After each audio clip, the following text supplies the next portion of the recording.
minutes or so is what I urge from you. Subscribe, like, and follow the channel. On our way out of 300, we have reached 300 subscribers, and I really appreciate your presence. And I urge you to keep sharing with many more friends, sharing the video, liking the videos, encouraging more people to watch, because we are on our way to 1,000 subscribers. And also watch hours is what we are pushing for. Yeah. So a lot is happening in Kenya, and of course the opposition seems to be very focused. However, there are one or two things that we are reading between the lines. Guys, do you think Natembeya is actually strongly working with the opposition? Actually, someone cannot be telling you you are together and they are not working together with you. It's either financial aspect or physical presence. It's very much needed. In politics, one of the things that we need is the presence. For someone to define themselves as people within your party, they must be where you are.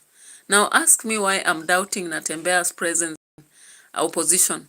He is not working with Gachagua. You remember even the day Gachagua came from America? If you count people who received him, Natembeya was not among them. And most of the times I've seen rallies that involve Gachagua. Recently, Gachagua was in Kajiado, Kitengela, of course, and there is a time he was in Kajiado and other places, Meru, and including many others. Have you seen Natembeya there? Not at all. So if I still doubt him as a strong opposition and a state, we call it state project, I really believe he may be falling under that, unless otherwise. He should convince us otherwise. Just the fact of denying Murkomen's presence in his office as nothing at all, or assuring Gachagua over the phone call that they are together, that's not enough, because I want you to listen at something he said in a studio. What does that signify or mean? Kazi yetu itakuwa rahisi zaidi kumngatua Rais Ruto kutoka. Unasema endapo atarejea upande wa upinzani itakuwa bora. Ila akirejea upande wa upinzani unaona ni kama njia mojawapo ya kusema kwamba pia mimi natosha na jaribu kwa mara ya 6 urais. Hatutakuwa na hiyo freedom. Tutamkataza. Kama atakuja jaribu na tukubaliane kwamba ni yeye useme basi jaribu imzee mara ya mwisho. Pesa tuna this Yeah, guys, so looking at that, I can read between the lines and see that Natembeya is not very focused in terms of standing with the opposition. However, we are giving him time. We hope that he'll stand and show it. Of course, he's standing out as a kingpin in Western, but as a kingpin in what? Because when you look at the lines of the opposition, people are working together. We've seen Eugene Wamalwa. We've seen the other people in the opposition working together with Gachagua. But when we look at Natembeya, he doesn't seem to be so much willing to actually work together with it. We have Julius Kinuthia here. Welcome, and any other person in the house, like the video. And like the video for me. So thank you so much for showing up. Subscribe to the channel if you're new here. Just take your time, subscribe. Also watch my other videos, because they'll show you what exactly I've been doing. Thank you for the like. And also share my videos, because maybe through sharing I can find more subscribers coming on board. As I've told you, one of the goals I have is to get to 1,000 subscribers. So kindly subscribe to the video, because you don't know what it means. It means a lot for me. Your subscription means a world to me. And when you watch the videos, it adds up to my algorithm. It also gives me the appetite, you know. It's an appetizer that encourages me to keep working on these videos. There is a day I skipped and I feel very guilty. I don't know. I'm hoping that one day I'll get enough time to compensate for the lost moment. But it is what it is, guys. We are continuing into this journey. Now, why did Natembeya say this? And what is Gachagua telling us? And I don't know whether Gachagua is really banking on Natembeya in relation to what he said. Julius is saying one term forever. All right, so let's see. Gachagua is actually banking on Natembeya, but I don't know whether Natembeya is actually serious with this or he's playing politics, power politics, you know. It's a common game in Kenya. And I don't know. That is one of the things that works against the target of the opposition. Because you realize that people are supposed to work as an alliance with one common goal, but we have few people who are not working alongside others. So my question is, why is Natembeya not working with the opposition? What is happening? What is he after? Why is he avoiding to work alongside the rest? That's my question. Let's listen to what Gachagua said here. Niambia mtu akisikia ameenda kwa Ruto, ile watu wako karibu na yeye wamshike magari. So between myself, Kalonzo, Eugene Wamalwa, Martha Karua, George Natembeya, those 5 leaders cannot betray the people of Kenya. And among us, tutatoa mtu moja wa kung'ang'ana na William Ruto. Tumekubaliana? Unajua shida. All right. So, of course, I'm reading just between the lines like David Wafula, one of the people I really watch a lot, among other politicians. Of course, you've seen a lot of analysis. There is a day people said that when you look at Natembeya, he seems to be a project. And I may not doubt that. Anything is possible. Because I'm just asking myself, why would Natembeya just receive a call and assure Gachagua that he's with them, but he's not going where they are? Is he too busy, really? Why are other politicians going around Gachagua, traveling with them to the rallies we've seen, and Natembeya is not appearing? All he can do is to wait in Western. When they come, that's when he joins them. The only time I saw Natembeya joining Gachagua is when he was in Kakamega, Bungoma, and then came to Kitale. Then the other time I saw him in a rally, it's when there were Malava, there was some rally also there. But these other times, I've been watching, waiting to see Natembeya going alongside the rest of the politicians. I can't see that. But time will tell. Let's wait for this. But I actually now begin to doubt whether Natembeya is really speaking the words or what. Why is it that the verbal aspects are clashing? Okay. Najib Ola. Hello. Welcome. Like the video. Anybody on board, consider liking the video because that is one thing that we really appreciate as YouTubers. Okay. Now let's get to a different angle. There's something here also I'm trying to read on in terms of what Gachagua said here. The NJUGU Nation parliamentarians, do you know who they are? So we have politicians or parliamentarians who actually, when there is a special meeting going on, all they have to do is to chew the peanuts. Or is it the nuts? The ground nuts. So they keep chewing the ground nuts while the meetings are going on. So possibly whatever communication they try to pass is not very clear. Yeah, when they're in US or something else, they'll have to listen and pay attention. But when the president is speaking, all they have to do is to chew the ground nuts. So Gachagua actually had to come out with a blast. Remember, he's one of the person who is very observant, critical, and comes out to speak all that, the small things that people are not considering. And that is politics for you. You know, in politics, when you pay attention to those small aspects that people are ignoring, that is when you hit the hot pot. It is the hot pot or the whatever it is. So let's just listen to this. Gachagua actually analyzing some of them, and he had even to show who they are. So let me go back to that video and show you. You listen to this shortly. Ya kuuza madawa ya kulevya anakula juku karanga akisikiza uongo. Mlimuona huyu waziri Okay. So Gachagua actually came out with a blast indicating that some of the parliamentarians have actually gone out just to take the nuts and listen to the promises, empty promises. And I don't know if people are aware of these leaders who are known for chewing nuts. Let's see.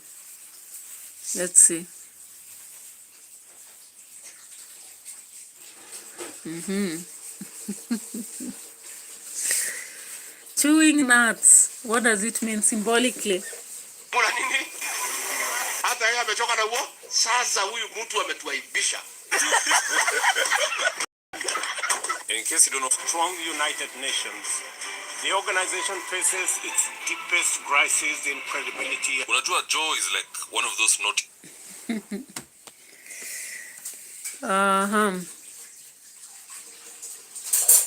Emmanuel Templar, you once said Kenya is rich and government is hiding how much they collect. I realize I'm dealing a fool. Government has no money. Counties haven't paid 3 months.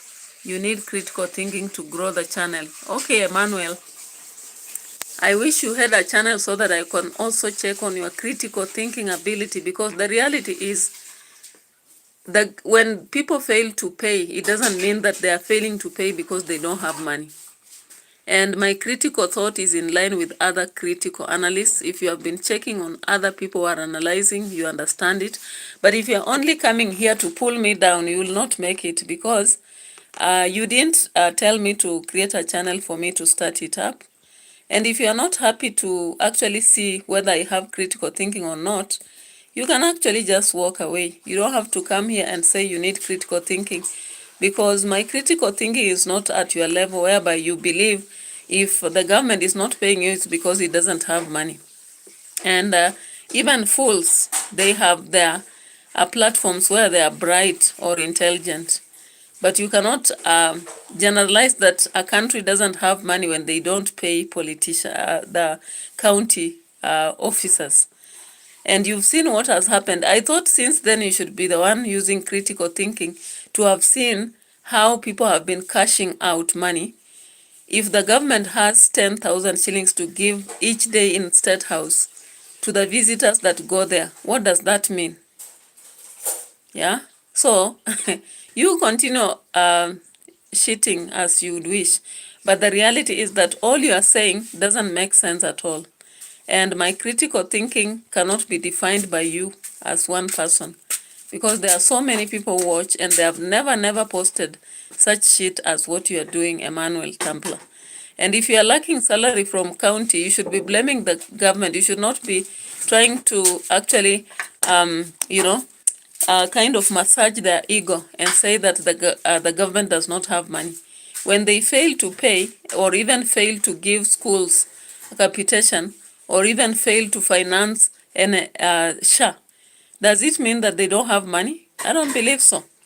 Because all a while, every month they deduct our money. Where does it go to? And you've seen all those since the time you came on this channel and began to argue that the government does not have money. Then you saw all those sagas about people dipping their hands into the cow cash, the government kitty. You saw all those sagas, and up to now you are still reasoning as you are doing. Then it is you who is lacking critical thought, because the reality is that a government that does not have money cannot insist on construction. They are building houses after houses, and then they want again to rent to people, rather sell.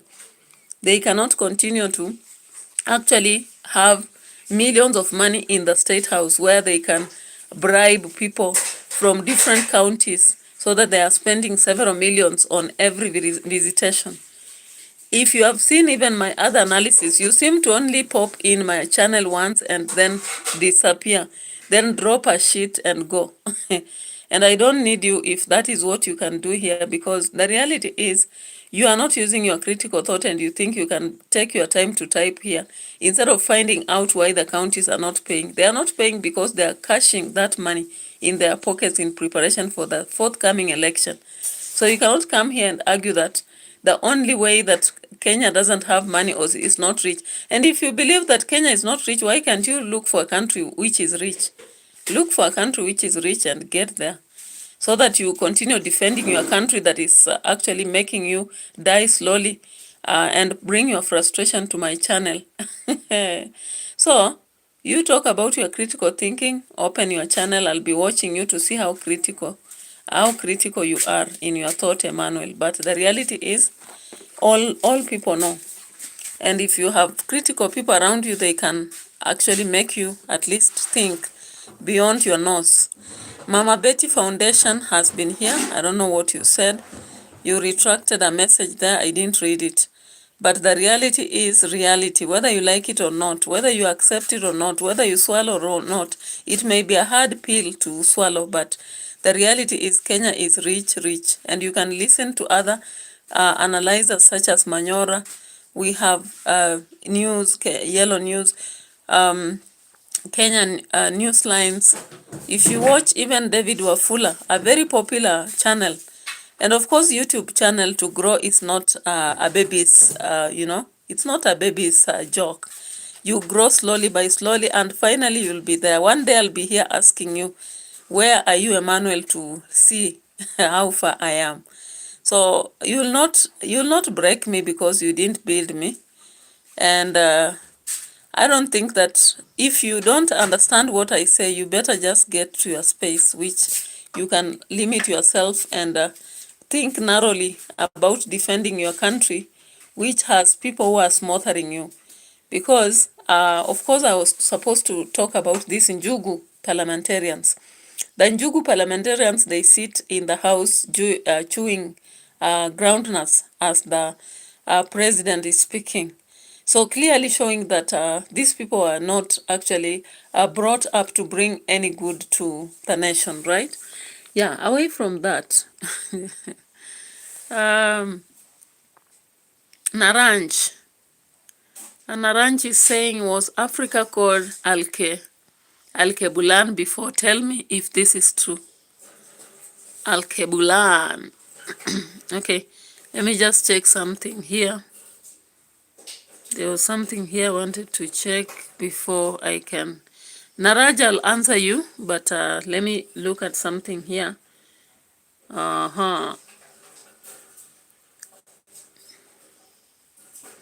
Something that Gashago also said. Ni ya kutoa pesa kwa Ruto. Ile akina Junet kumsifu, broad base, nini, hiyo pesa itoke. Na viti na ile mambo wameendana na Ruto. Na kwa sababu anajua Ruto pia ni conman, hawezi timiza ile mmekubaliana, ameuda grupu nyingine ya kina Sifuna ya kupiga kelele. Ndio hii.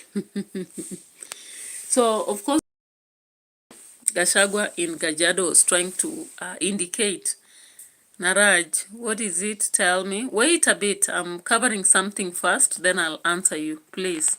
So, the fact that we've seen Raila actually playing double stanzas here, though he tells us that he is defending the citizens, and we see his team divided into two.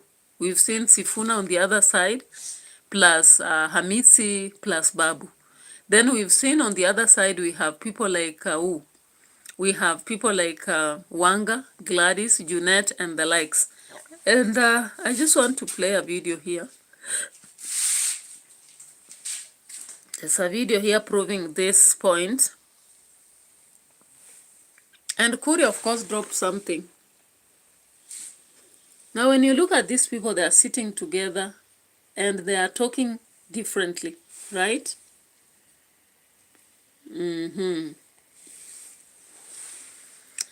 Then I'm looking at another end whereby we have these ones. Did you see this one also?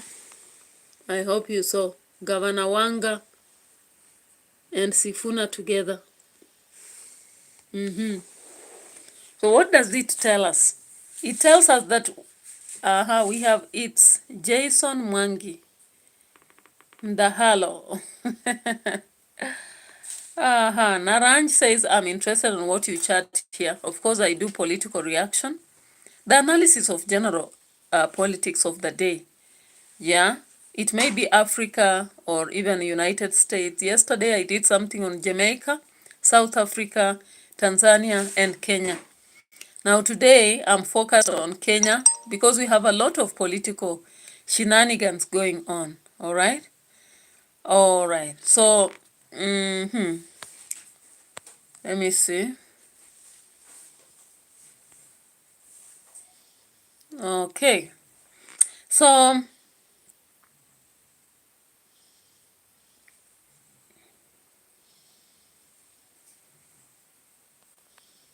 Naranj is here interested in historical facts.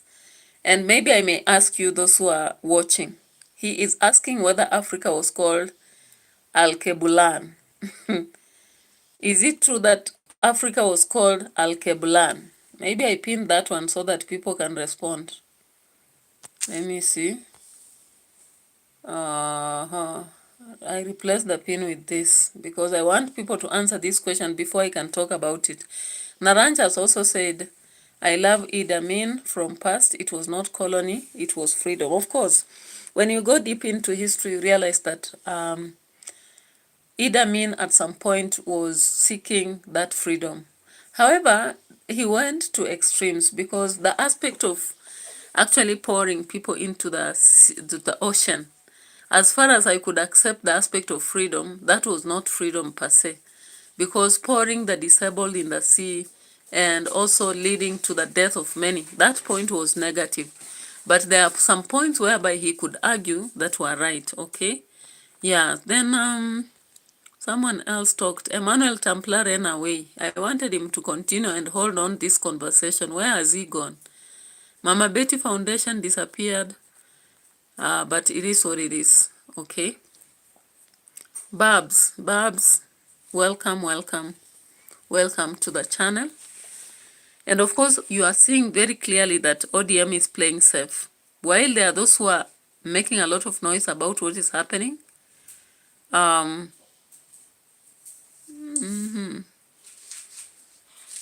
Naranj, maybe you need to appear several times here so that I'm so sure when I make you a moderator, you'll not disappear, right?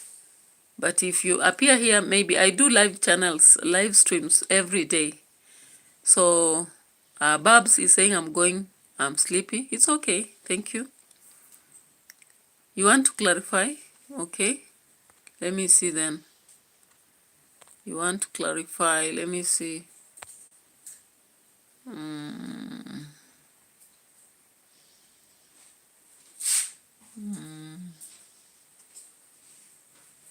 Standard. All right.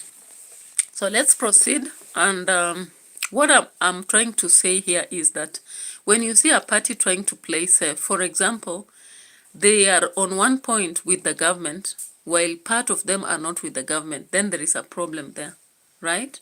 A clear problem. Possibly they are playing it safe. They don't want to lose it on both ends.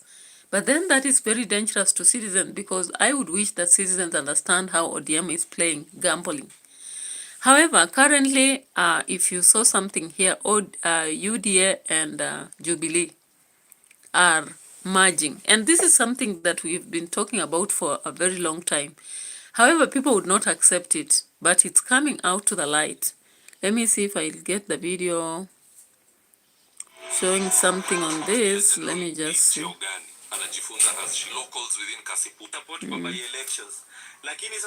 Yeah, so the aspect of UDA and Jubilee coming together, that would mean Matiang is working alongside Ruto, Raila and all that. I'm just wondering, because this is something that has been spelled for a long time. And of course, when you see the list where Matiang was mentioning those who will not betray the opposition, he did not mention Matiang. Does it mean he's aware? Or what does it mean? Because he did not mention Matiang anywhere when he was saying this cannot, betray the opposition. Anyway, so currently the Kaspul people have rejected a member from UDA. What does this mean? Let's look at this. Something here. Nilikuwa najua bwana Boy Dwere bwana ametosha kukua MP wa Kasipul. Hadi mimi nilikuwa namsupport kwa by elections.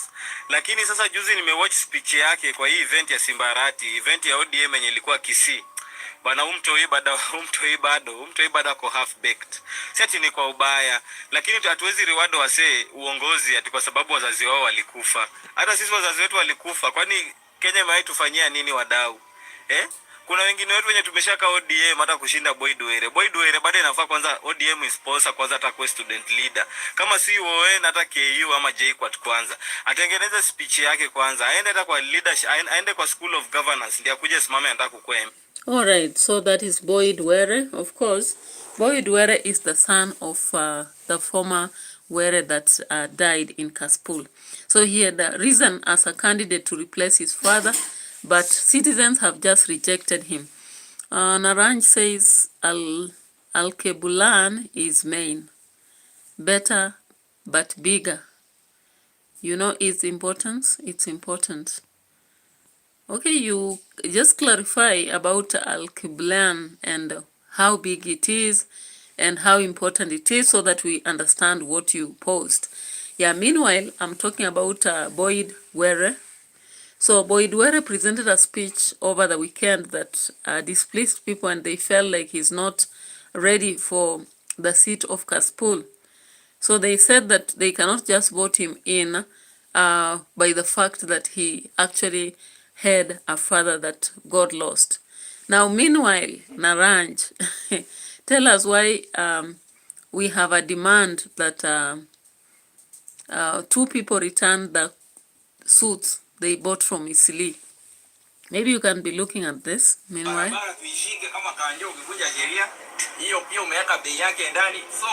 BBS Monaco kuje DGL men's collection unajishikia suti moja. Hii suti hapo unauza ngapi?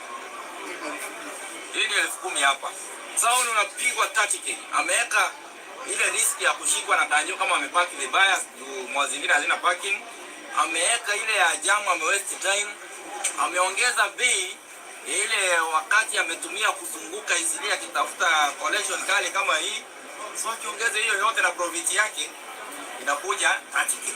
Lakini hapo unaipata na 10k. Na kama unauza unakuja wholesale, watu wakuja na wholesale kuna vitu. So unakuja wholesale kama hii inatengeneza bei na teremka. Kuna hiyo ya kwa kuna zingine. Na hiyo umedunga naona ni DGM. Bado vitu zetu ni kutoka Turkey. Zote zinatoka Turkey. So recently, Omosh and this guy from Kayole was actually told to return the suit to Garissa Lodge. But now they have made terms with the fellas here, and you can see they are making advertisements for their clothes there. All right? Yeah.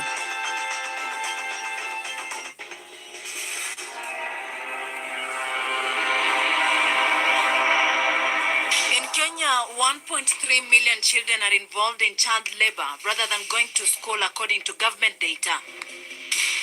And in counties like Samburu and Turkana, the statistics are grim. Boys had livestock when they should be in class.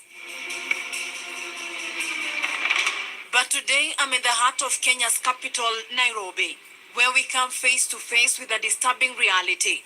This street lit by neon and shadowed by survival are home to a hidden workforce of children. By nightfall, the city tells a story most people choose not to see: the hidden workforce. In the blur of headlights and hawking matatus, tiny voices rise. Children, some barely 5 years old, selling candies and waffles to strangers.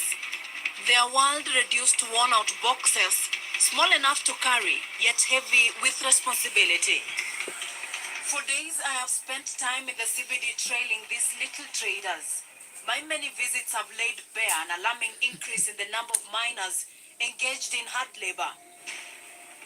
I will be trying to speak. Yeah, so we have a lot of child labor in Kenya, and actually many people will not accept this, but I don't know where this Emmanuel Templar is. Emmanuel Templar, I'm still addressing you.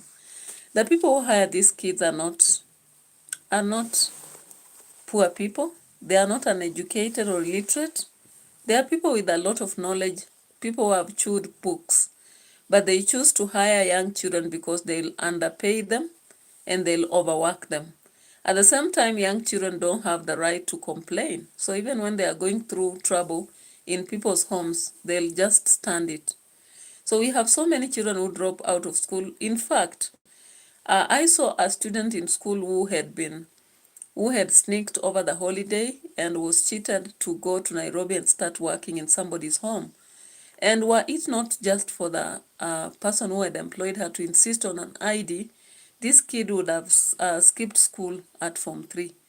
But the insistence of the employer really worked miracles. Not all employers really demand for such documents as ID and even the contacts of parents. So you'll find that some students will cheat each other and say, let's go work and earn.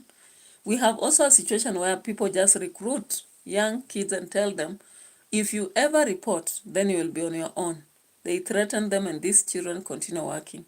As you've seen in the CPD, by the way, if you walk in the CPD, and it's not only Nairobi, in most cities and towns in Kenya, when you walk around during the day or evening, you'll see young people who are supposed to be in school, loitering, selling stuff here and there to survive.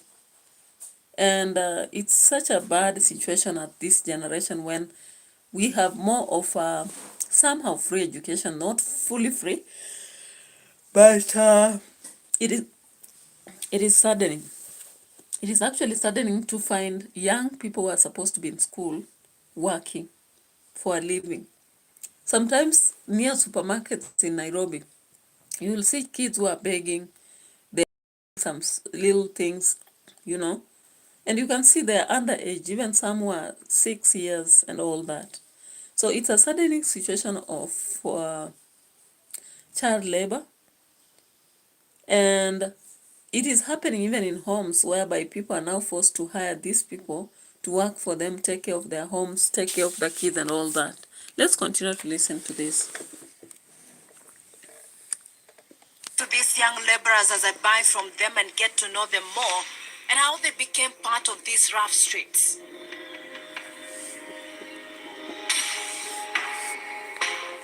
Unaitwa?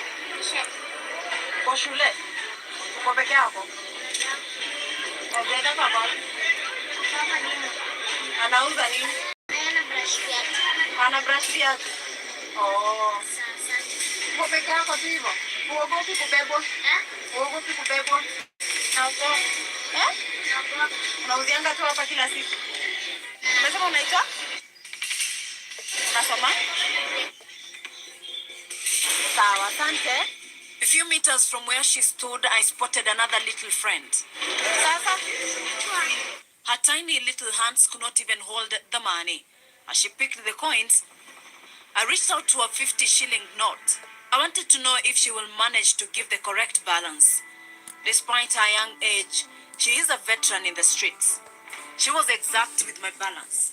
I took advantage of that and had a little conversation with her.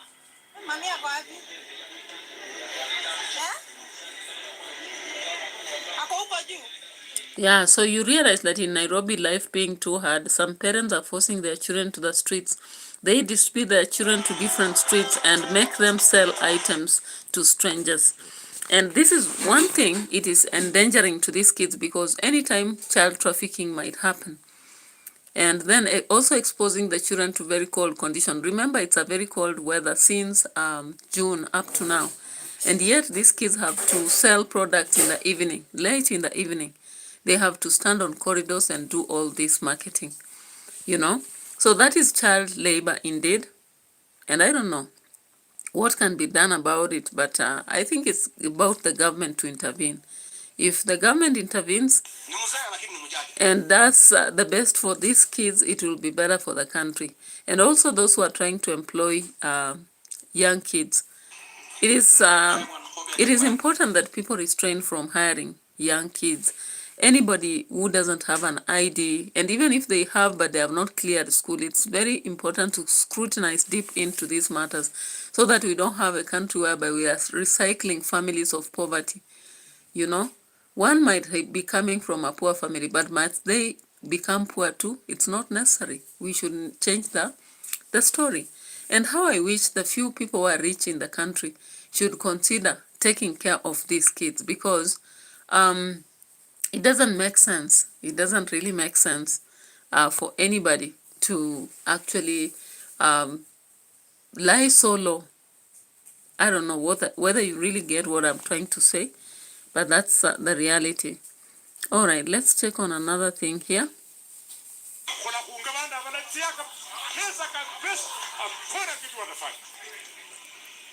Now, these are the ones that make sure that he reclaims my beginning. People cannot make the...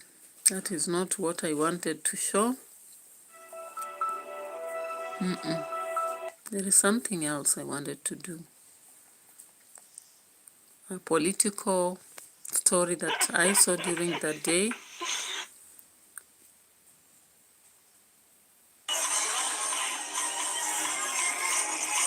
In the wild world of politics where alliances flip faster than a matatu in Nairobi traffic, something unbelievable just happened.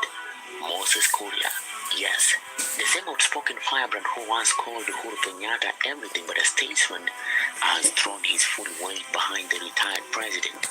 His words, Uhuru Kenyatta has every right to express his views about everything and anything. This isn't just a tweet, it is a potential earthquake for 2027. Today, we are unpacking the drama, the history, and why this could change everything.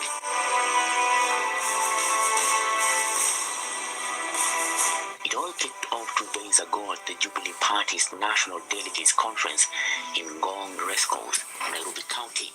Picture this: thousands of loyalists packed in, flags waving, chants echoing, and at the center, Uhuru Kenyatta, Kenya's fourth president, back in the spotlight like he never left, for the first time since handing over power in 20... All right, so Narang says I clarify it. I will clarify it.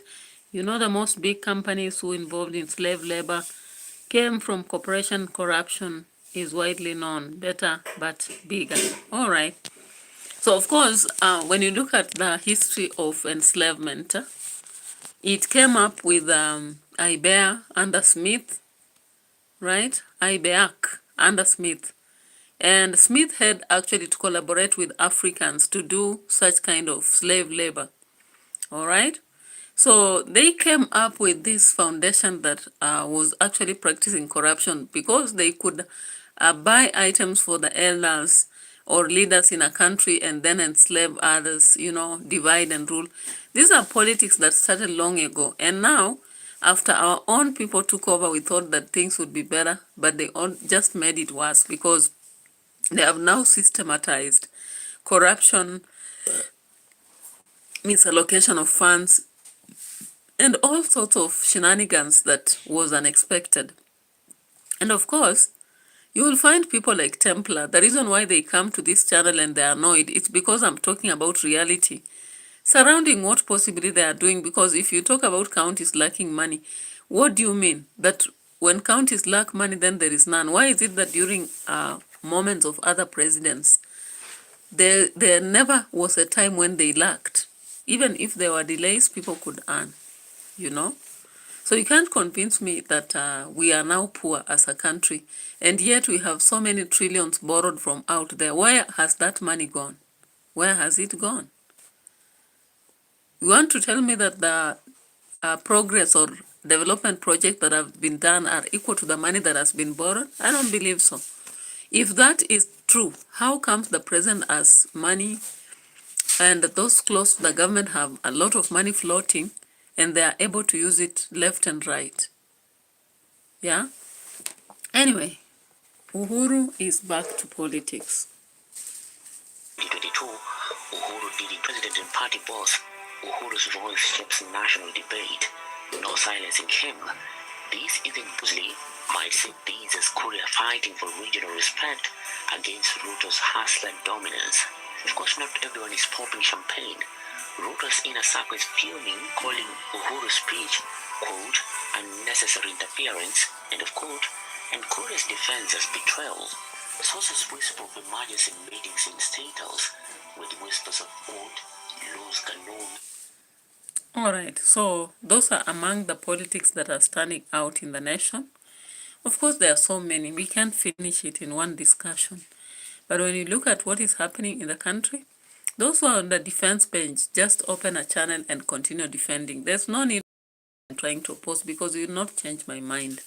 Whether tonight or to daytime, I stand with what I believe. I stand with exposing those exposure sagas and bringing out what I believe in.